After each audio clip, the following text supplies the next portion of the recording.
Heather, what was your date of birth? 8th of March 1995. 8th of March 1995. Oh my god! Oh no!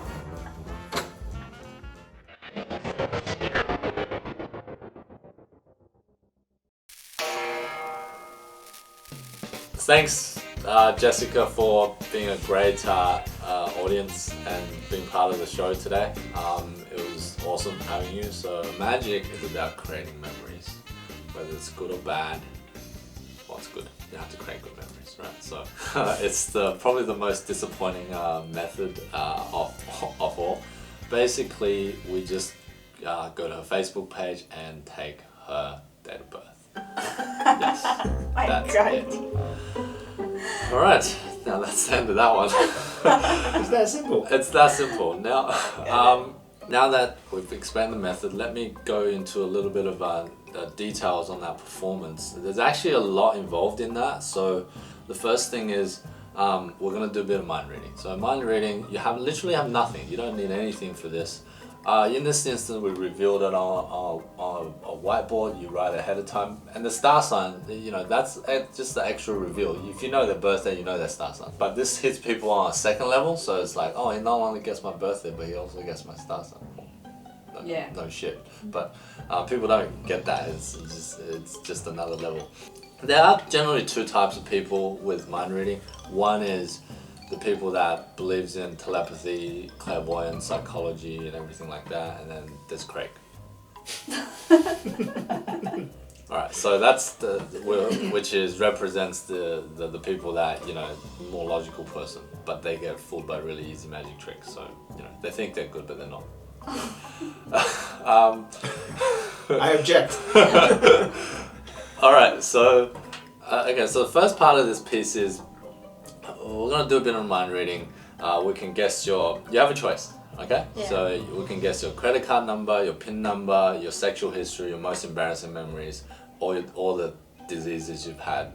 Which one would you like? Okay. So the point of that is usually any normal person here would just pause, right? The normal reaction is they would just not say anything and look at you with the eyes sort of rolled up and like, what the heck is wrong with you? That's just sort of a reaction you normally get, and that's the reaction that you want, okay? So the reason for that is really important, because at the end of the day, we want to guess the date of birth. By doing this, you're giving them a list of options and options they don't want. So after that, you'll notice if you watch over the performance, I would say, or maybe let's do something innocuous like your date of birth or something. Just like, you're happy with that date of birth, and then if you notice, I go, do you want to do a date of birth? I actually nod my head, do you want to do a date of birth? And you know, they don't. I'm not asking them, do they want to do it?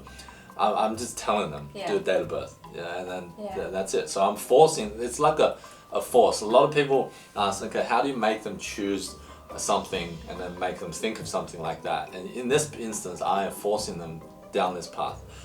Now, having said that, in this performance I just did, Jessica was really like, she's one of the unique people that really insisted on doing the most embarrassing memories. There's a couple ways you can handle it. So one way is to just to call out how it is. So one way is like no one does it, we don't want to know. All right, just change. You literally get a new spectator. All right, so it's like tricks fail because you know, things don't go according to plan. So in this particular instance, all right, if I want to read your date of birth, if they don't agree, then I just don't do the trick.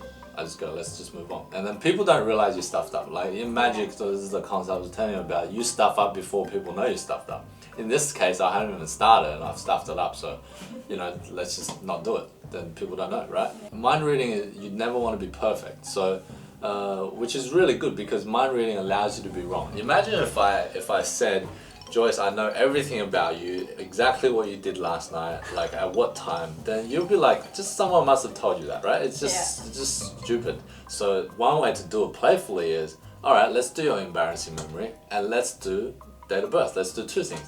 And then I would actually purposely just have a guess of the embarrassing memory and get it completely wrong. And that's fine because it's wrong. And then, all right, let's guess something date of birth and get that wrong as well. And then, which you've seen the performance, and then reveal that. So that leads to the next aspect of the theory is, why did I do all that nonsense stuff with the date of birth, trying to get the wrong day, wrong month, and wrong year?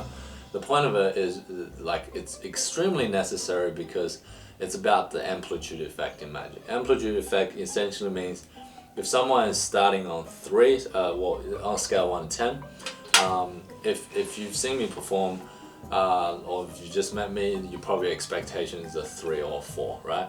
With 10 being the maximum. So the reveal is the 10. So if we want to give them that 10, like if we just guess it right, so they're basically going from a 4 to a 10. So the amplitude level is 6. We're basically doing all that nonsense to bring them down to 0. The areas where this can go wrong, and that is when you're revealing, so you're basically revealing 3 pieces of information here. You're revealing a date, you're revealing a month, and you're revealing a year. And you don't want to let the audience get ahead of you. So one of the things, what I mean by that is, okay, so I'm guessing, we're gonna guess your date first, and obviously I'm gonna write it, show it to the camera, and then ask her to scream it out, and then she's gonna, you don't want her to scream 20th of July 1995 or whatever. Then that just ruins the rest of the performance. So you really have to just emphasize that into your audience, like just the date. So like 20, like the 2 numbers. What is it? The 2 numbers only. If you don't tell them the exact instructions, so be really specific, they will jump ahead of you and potentially stuff up the performance. Keep it under control. Yeah, keep it under control. So I just want to add one last thing to that. It was when I came to reveal this, there was a lot of this is like an applause cue. So there's a concept in magic is the applause cue. So this is something we haven't really touched on, but just say this was covered, right? So would you believe me if I said I already had this pre-written down here, okay? And then what's the wrong way to do it, okay? Now, Craig, would you believe me if I said I already wrote your date of birth on here? Would you believe me? Not after you got it wrong so many times. No. Okay, well, look, check it out. I wrote it right there. Okay, so the problem with that is,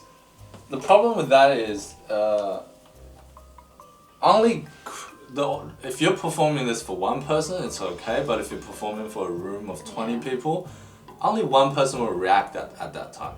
So the rest of the 19 will be waiting for his reaction to tell them, did you get it right? Because they would have forgotten the other date of birth already. So at this point, it's really, really critical that you ask them, Craig, just for the one last time, what was your date of birth again?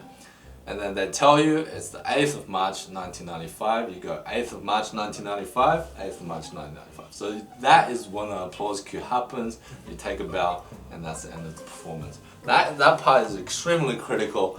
And if you don't do that and you just reveal it, it's really anticlimactic, and you will find that out the hard way. So this sort of magic, like the methods, is really simple, but this is already getting into the sort of the professional realm of performance magic. So this is really like 98% performance based. Exactly, yeah. And there wasn't anything to it. It was just showmanship.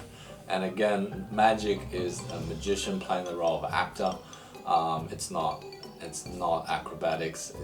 It's really about, it's art. It's a performance art. So yeah, hope you like this. Do you guys have any questions? Can I just mention one thing? Sure.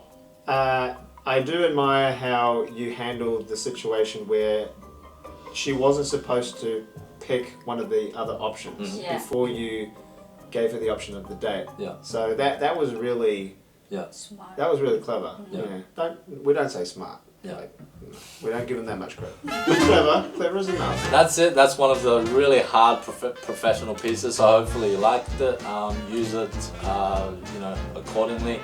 And we'll see you next week. Thank you.